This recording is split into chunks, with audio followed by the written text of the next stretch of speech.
दोस्तों इमेजिन करो, आप एक छोटा सा सीड लगाते हो, धीरे धीरे वो एक घना शानदार पेड़ बन जाता है। एक ऐसा पेड़ जो सिर्फ छाया ही नहीं बल्कि फल भी देता है, बार बार, वो भी बिना मांगे। अब सोचिए, अगर आपका पैसा भी इसी तरह से ग्रो करे, ना सिर्फ बढ़े बल्कि आपके सपनों को एक शानदार रियलिटी में बदल दे। दोस्तों ये कोई फैंटेसी नहीं है, ये है 732 रूल ऑफ कंपाउंडिंग की ताकत। जी हाँ, एक ऐसा फॉर्मूला जो आपके पैसों को लगातार खुद ब खुद डबल ट्रिपल करने की ताकत रखता है, आपके पैसों को लगातार बढ़ाने की पावर रखता है।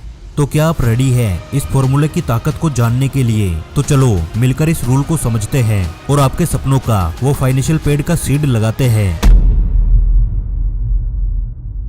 तो दोस्तों 732 रूल ऑफ कंपाउंडिंग को अच्छे से समझने के लिए हम एक कहानी का सहारा लेते हैं। ये कहानी है ईशा और राहुल की, जो कि पड़ोसी होने के साथ साथ अच्छे दोस्त भी थे।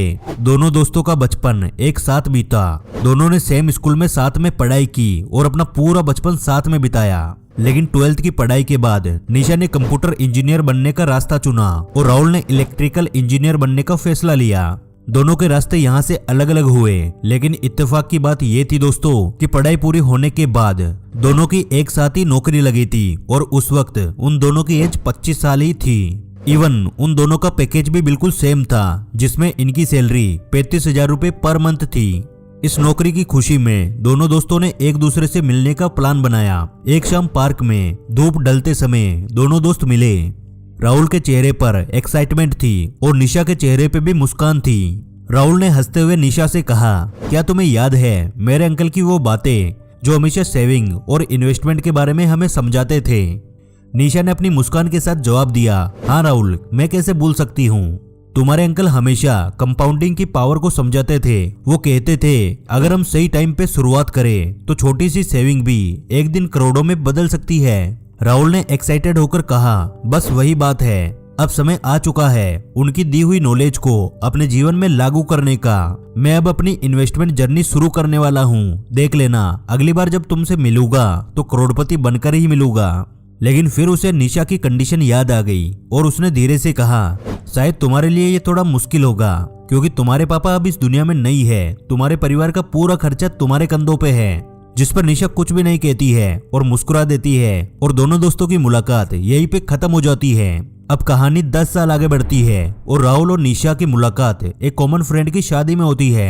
दोनों दोस्त एक दूसरे को देखकर काफी खुश होते हैं। शादी में मिलने के बाद वो प्लान बनाते हैं कि अगले दिन वो एक कैफे में मिलेंगे और वहां पे बैठकर अच्छे से बातें करेंगे।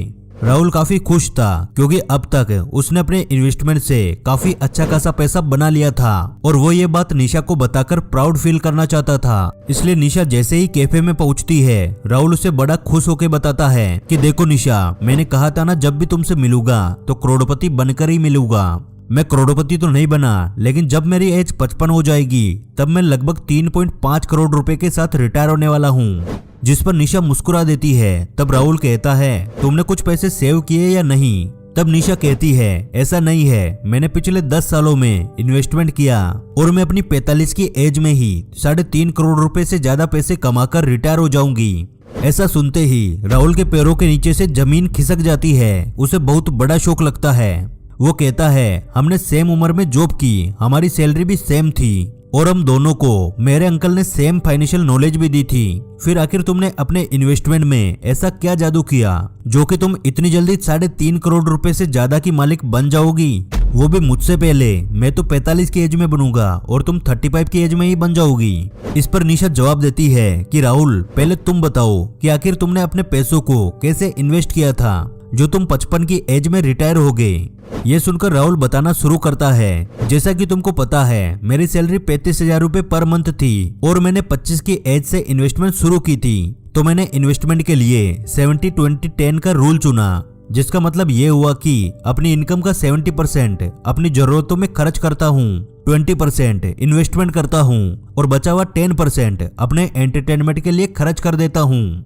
बेसिकली राहुल महीने का 7,000 रुपए SIP के अंदर इन्वेस्ट कर रहा था। अब दोस्तों, अगर इंडेक्स फंड की एवरेज रिटर्न हिस्ट्री को देखें तो यह हर साल लगभग 11 से 12% का रिटर्न दे देती है।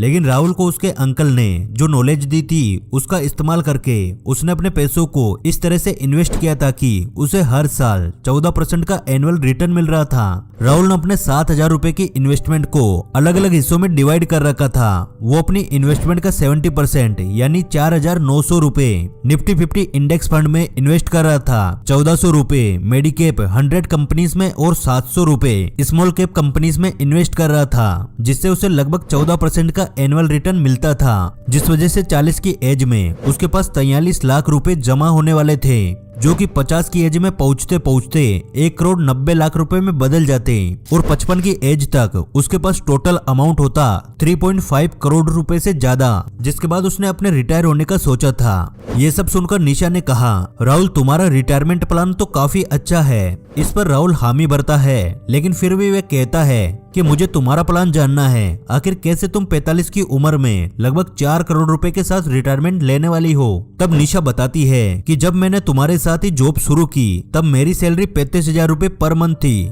पर घर का सारा खर्चा निकालने के बाद मैं उतना पैसा बचा नहीं पा रही थी जिससे मैं करोड़पति बनकर रिटायरमेंट ले सकूं। इसलिए मैं जिस फील्ड में जॉब कर रही थी मैंने उस फील्ड से जुड़े और भी हाई स्किल वाले कोर्सेज सीखना शुरू कर दिए। जैसे जैसे मेरी स्किल बढ़ी मेरा प्रमोशन होता गया और फिर 3 साल के अंदर यानी 28 की एज में मेरी सैलरी बढ़कर 70,000 रुपए पर मंथ हो गई। इस पर राहुल निशा को टोकते हुए कहता है कि मेरे अंकल ने तो हमें सिखाया था कि पैसे को कंपाउंड करने के लिए समय सबसे इम्पोर्टेंट होता है और तुमने शुरुआत के 3 साल बिना इन्वेस्टमेंट के बर्बाद किए, लेकिन फिर भी तुम मुझसे आगे निकल गई। वो कैसे हुआ? इस पर निशा कहती है, हाँ तुम सही कह रहे हो राहुल, अंकल की ये सीख मुझे याद है, इसलिए मैंने अपनी फाइनेंशियल नॉलेज को एक स्टेप आगे ले जाने के लिए ढेर सारी रिसर्च करी और फाइनेंशियल नॉलेज वाली बुक्स पढ़ी और फिर मुझे बुक्स से पता लगा कि एक ऐसा तरीका भी है जिससे कम समय में कंपाउंडिंग के जरिए करोड़ों कमाए जा सकते हैं। निशा आगे बताती है कि मैंने 28 की उम्र में इन्वेस्टिंग के लिए 732 रूल ऑफ कंपाउंडिंग का इस्तेमाल किया। निशा कहती है, मैंने महीने का 30,000 रुपए SIP के जरिए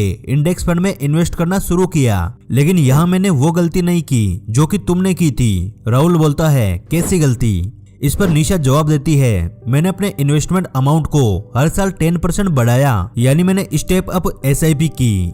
निशा ने अपनी बात को अच्छे से समझाने के लिए तुरंत अपने मोबाइल में SIP कैलकुलेटर निकाला और राहुल को कैलकुलेटर के जरिए दिखाने लगी कि उसने हर महीने 30,000 रुपए इन्वेस्ट किए, साथ ही हर साल 10% का स्टेप अप SIP किया।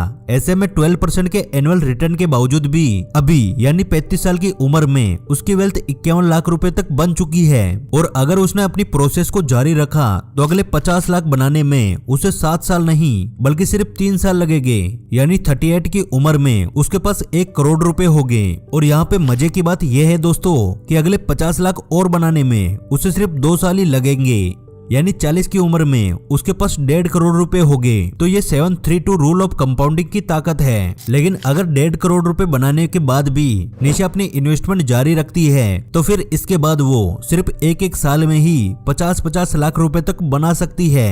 यानी अगर निशा चाहे तो अपनी 45 की उम्र में 3.5 करोड़ से ज्यादा की कमाई के साथ आराम से रिटायर हो सकती है, यानी राहुल से पूरे 10 साल पहले और उससे बहुत ज्यादा अमाउंट के साथ।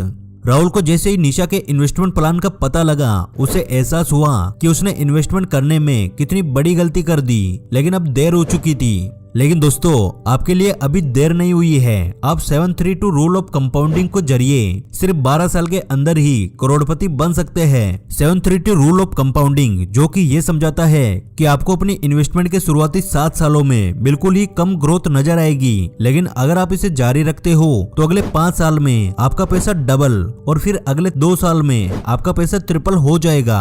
दोस्तों कम समय में इन्वेस्टमेंट के जरिए करोड़पति बनने का ये सबसे आसान तरीका है। तो अभी आपकी एज कितनी है और आप अपनी इन्वेस्टमेंट जर्नी को कब से शुरू करने वाले हो, हमें कमेंट करके जरूर बताना। साथ ही वीडियो में कुछ नया और कुछ अच्छा सीखने को मिला तो दोस्तों वीडियो को लाइक करना, क्योंकि आपके एक लाइक से हमें और वीडियोस बनाने का मोटिवेशन मिलता है। और हमारे साथ हमेशा ऐसे ही जुड़े रहने के लिए आप हमारे चैनल द योगी को सब्सक्राइब कर लीजिए। जल्दी मिलेंगे अगली वीडियो में।